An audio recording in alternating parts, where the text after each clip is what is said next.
Senhoras e senhores, respeitável público, começando mais um vídeo aqui no meu canal para a gente falar sobre São Paulo Futebol Clube. Um prazer para quem não me conhece, eu sou Alexander Vieira, jornalista, e agora eu vou deixar você super bem informado sobre as últimas do São Paulo. Te convido a se inscrever no canal, ativar o sininho das notificações e deixar o seu like, que é super importante para o crescimento do nosso canal. Tem também um botãozinho azul ali de Seja Membro, onde você pode colaborar aqui com o crescimento do canal financeiramente e ainda ter alguns conteúdos exclusivos. Tem um grupo no WhatsApp 24 horas por dia, tem vídeos exclusivos para membros, todos com exclusividade.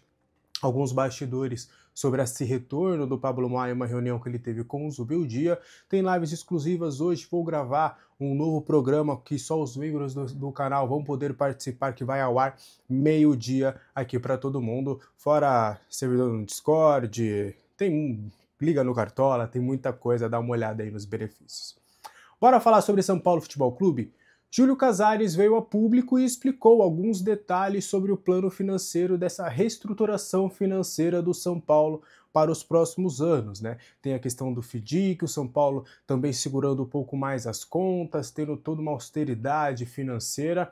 Ele deu entrevista lá para a TNT Esportes, uma semana depois do balanço financeiro ser divulgado, e deu alguns detalhes. Eu peguei aqui algumas aspas para vocês também entenderem qual foi o teor da conversa do Casares com a TNT. Os valores foram altos, né? O déficit chegou aí a 287 milhões, uma dívida que está beirando aí o bilhão, mas também houve aumento no faturamento, só que mesmo com esse faturamento aumentando, as dívidas também aumentaram. E aí o Casares, ele trouxe um pouquinho mais de detalhes sobre qual que vai ser o plano para que o São Paulo tenha essa reestruturação financeira da melhor forma. Abre aspas para o Júlio Casares. O acompanhamento rígido do orçamento, isso já está acontecendo. O primeiro trimestre já nos deu um horizonte muito bom de resultado já de 2025. E mais do que isso, o comprometimento de que você vai ter que trabalhar cada vez mais com menos recursos. É o que está sendo feito. Nós estamos trabalhando, não preciso falar, olhando o São Paulo para o futuro. Nós já temos até 2030 mais de 2 bilhões de reais em contratos recebíveis, prontos no seu tempo. Isso vai alimentar a continuidade do fundo e uma tranquilidade para o meu sucessor, mas depende da continuidade de fazer, mas com muita responsabilidade. E ao mesmo tempo, ter essa dívida com viés de baixa. Então, esses 960 milhões, nós esperávamos que venha reduzindo gradativamente até estar num plano aceitável. Foi aí o que o Júlio Casares afirmou em entrevista para a TNT Esportes sobre esse plano financeiro que o São Paulo tem até o seu centenário, né? O Júlio Casares tem somente mais um ano de mandato, ele cumpre 2025, 2026 é o último mandato dele, ele não pode se reeleger de acordo com o estatuto, se reeleger pela segunda vez, né? De acordo com o estatuto do clube, e aí, né, ainda não há uma conversa sobre o seu sucessor, mas o Casares reitera de que todo esse plano vai depender muito também do sucessor manter essa reestruturação financeira, terem essa continuidade. A expectativa do São Paulo é de chegar no seu ano pré-centenário, em 2029, com uma dívida de 65 milhões. A gente está falando de algo, né? Basicamente você vai diminuir a dívida em 1 bi, né? Porque de quase 1 bi aí você vai ficar só com 65 milhões, uma dívida aí que você vai diminuir 900 milhões nos próximos anos. A gente espera que finalmente isso aconteça, né? Quanto tempo que a gente está ouvindo de reestruturação financeira, de segurar as contas, e nunca acontece. Chega no final do ano, a gente vê o balanço e a gente vê que nada disso foi prometido. A gente espera que a partir de agora as coisas realmente aconteçam. Bora continuar trazendo mais informações sobre o São Paulo? Rodrigo Nestor no Bahia. O Bahia tem que comprar o atleta, só que aí agora a informação do Rafael Emiliano, do Avante Meu Tricolor, que a gente vai trazer mais detalhes também, de que o Bahia quer parcelar esse valor. Vamos lá recapitular. O São Paulo empresta o Nestor ao Bahia por um ano, né, um contrato somente de uma temporada, e tem uma meta pré-estabelecida. Rodrigo Nestor chegou aos 25 milhões, ou aos 25 milhões, perdão, aos 25 jogos, obrigatoriamente o Bahia tem que pagar 30,9 milhões ao São Paulo. Só que ao que parece, ao que tudo indica nessa transação, não houve uma algo certo de como que seria a forma de pagamento, se seria à vista, se seria parcelado em 3 anos, se seriam parcelas anuais, trimestrais. Não há um detalhamento sobre como que seria essa compra. E aí agora o Bahia gostaria de trocar uma ideia com o São Paulo. Olha, a gente trouxe aqui no canal de que já são 19 jogos, então de 25 falta pouco. Fatalmente o Bahia vai acabar comprando o Nestor, ele que tem sido importante para o esquema do Rogério Ceni. Então, olha, São Paulo, bora negociar aqui um parcelamento desse valor? A gente não vai conseguir pagar à vista, mas a gente quer, né, renegociar essa situação. A gente paga uma parte à vista, outra parte daqui a 3 meses, ou a gente faz parcelas mensais, enfim, isso vai depender muito das conversas entre as duas partes. O São Paulo conta com esses valores do Rodrigo Nestor para ajudar a bater a meta de vendas que o clube tem para esse ano. Além da venda do William Gomes, o São Paulo conseguiu outros recursos, tem aí Gabriel Sara e Antony que podem ajudar também nesse quesito, além do Galo, que está lá no River Plate, mas o São Paulo conta muito com essa venda do Nestor, acredita que ele pode render uma boa grana e dar uma ajudada aí para o São Paulo bater essa meta de vendas. Então resta ver como é que será essa negociação, mas o Casares ele tem um ótimo relacionamento com o Grupo City. Inclusive, o Grupo City aceitou as, entre aspas, exigências do São Paulo na hora da contratação do Ferrarese. O São Paulo, inclusive, ainda deve 20 milhões de reais ao Grupo City, né? O Grupo City ele é um conglomerado de vários clubes, mas cada clube ali tem as suas finanças. Então, o São Paulo acaba, essa dívida é do Montevideo, lá um clube uruguaio, é o City Torque, né? Que é apelidado, que é um clube também do conglomerado do Manchester City, não é propriamente com a SAF do Bahia, mas é o mesmo conglomerado, então a tendência, né, é de, quem sabe, aí uma conversa nesse sentido, pô, a gente parcelou aqui para vocês, a gente parcelou aí o Ferrarese, colocou os prazos que você queria, né, vocês ainda vão pagar o Ferrarese, porque ainda essa compra foi uma compra bem alongada, então não é que o São Paulo está devendo e o City vai cobrar, está devendo porque houve um parcelamento grande. Então, será que não vai ter alguma coisa casada nesse sentido? Vai tudo depender da reunião que os clubes vão ter aí nos próximos dias, mas sim, o Bahia quer conversar com o São Paulo para entender melhor como é que pode ser feito esse pagamento do Rodrigo Nestor, já que o pagamento terá que ser feito, porque o Rodrigo Nestor fatalmente vai jogar ainda mais 6 jogos com a camisa do Bahia e será comprado definitivamente. Ele que não é titular lá da equipe, mas tem jogado com uma certa frequência, né? Ele é titular quando há uma rotação de elenco, mas ele tem sido uma peça importante. O Michel Araújo, que também foi por Bahia, já é um outro caso, porque ele foi numa venda, foi em definitivo, então o São Paulo não tem mais nada a ver com o Michel Araújo. Bora continuar trazendo mais informações sobre o tricolor paulista. Peguei aqui ó, uma notícia importante. Sobre Brenner no São Paulo, existe alguma coisa? O que está acontecendo? Esse assunto voltou à tona hoje e aí corrobora com o que a gente já tinha de informação. Jorge Nicola conversou com o Júlio Casares, a gente confirmou com a diretoria do São Paulo e com as pessoas que mandam no futebol do clube, e que era uma informação que a gente já tinha conversado aqui há um bom tempo sobre Brenner. Ao jornalista, o Casares negou veementemente qualquer conversa, que não foi o nome que tenha sido conversado ali entre as partes para, de fato, uma contratação do Brenner. O Brenner ele está lá na Udinese, ele pertence à Udinese, foi comprado ao clube italiano quando ele estava lá no FC Cincinnati, inclusive foi um valor menor do que o São Paulo vendeu ao clube estadunidense.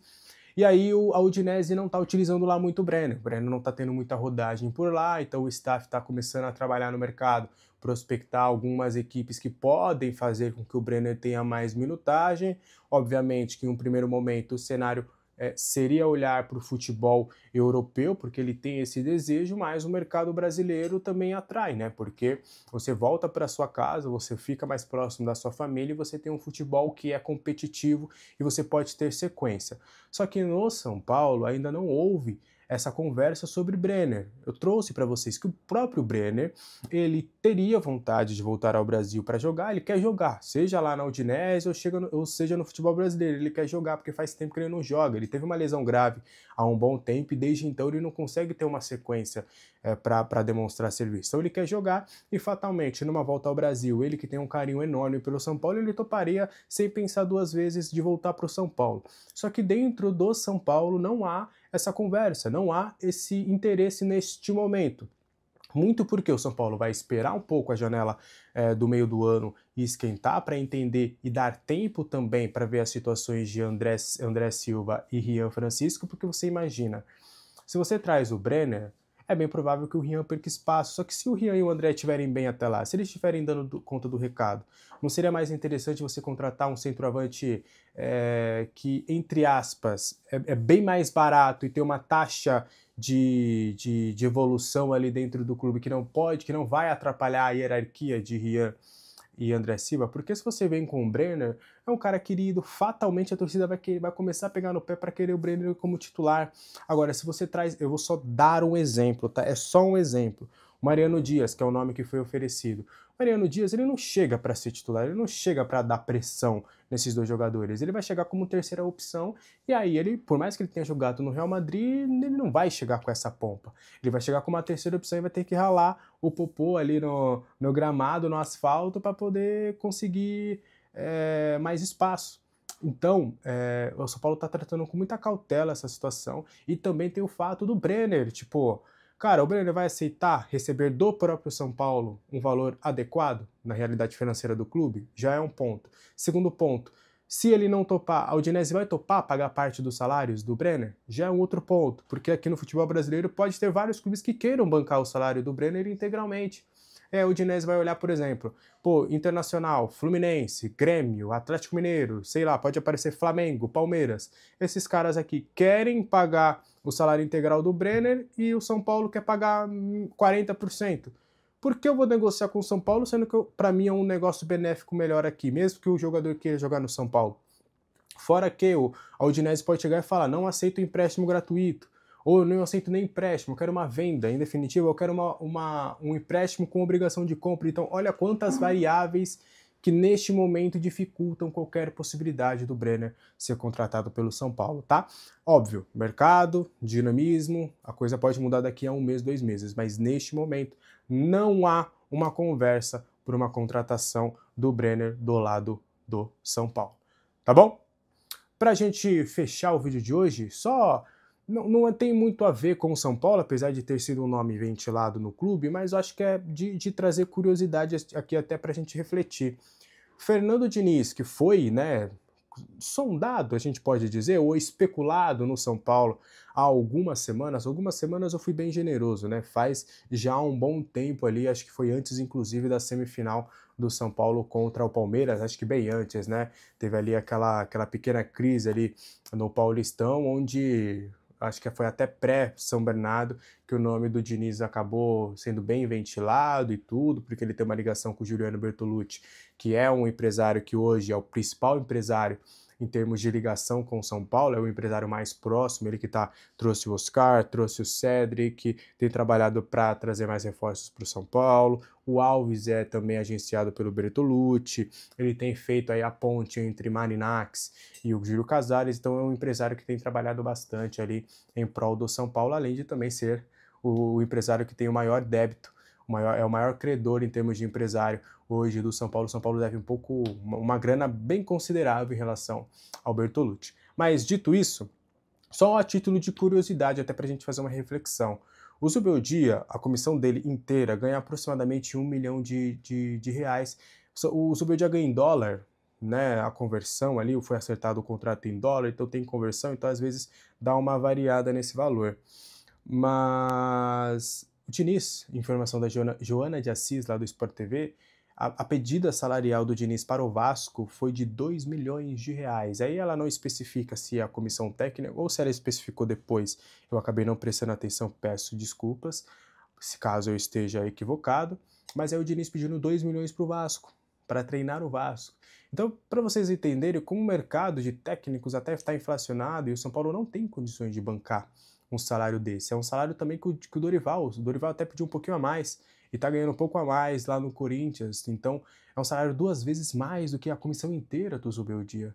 Então, acho que é um ponto de reflexão importante por mais que a gente tenha alguns questionamentos em relação ao Zubeldia, a gente trouxe, né, que o Casares revelou o plano do São Paulo, que tem que trabalhar certinho com as contas em dia, certinho, bonitinho, para não estourar. Será que uma nova comissão técnica não estouraria o orçamento? Fica aí a reflexão. Mas o Diniz aí, rapaz, o Diniz tá podendo, hein? Ele pede, vai ter clube que vai pagar e faz parte. Mas o Diniz, que foi especulado aí no São Paulo há um bom tempo, tá pedindo 2 milhões de salário aí para comandar o novo clube. O Vasco até tá tentando diminuir essa pedida para se enquadrar na realidade financeira também do Vasco, que também tem as suas dificuldades, entrou em recuperação judicial recentemente, então o Pedrinho lá tá tentando organizar a casa na medida do possível, ainda alinhado com o futebol, mas o Diniz aí que tá pedindo uma boa grana, 2 milhões por mês, acho que não precisa nem por mês, me dá 2 milhões por ano que acho que já dá para fazer muita coisa. Combinado? Então esse foi o vídeo de hoje, espero que você tenha gostado. Qualquer dúvida, os comentários aqui estão abertos, quero muito ouvir a sua opinião, também a sua reflexão sobre todas essas notícias que a gente trouxe. Combinado? Um abraço para todo mundo, uma ótima segunda-feira, amanhã às 7 horas da manhã tem vídeo novo aqui no canal. Conheça também o Clube de Memes, eu acho que você vai gostar, tá? A gente tá com uma meta aí de 10 mil inscritos também. A gente chegando em 10 mil inscritos, a gente vai ter algumas surpresinhas ali. Como a gente ainda tá um pouquinho longe da meta, quando chegar um pouquinho mais próximo, a gente vai trazer um pouquinho mais de detalhes aí sobre uma novidade que eu vou trazer para todo mundo que acompanha o canal. Combinado? Um abraço para todo mundo, beijo, até a próxima, tchau!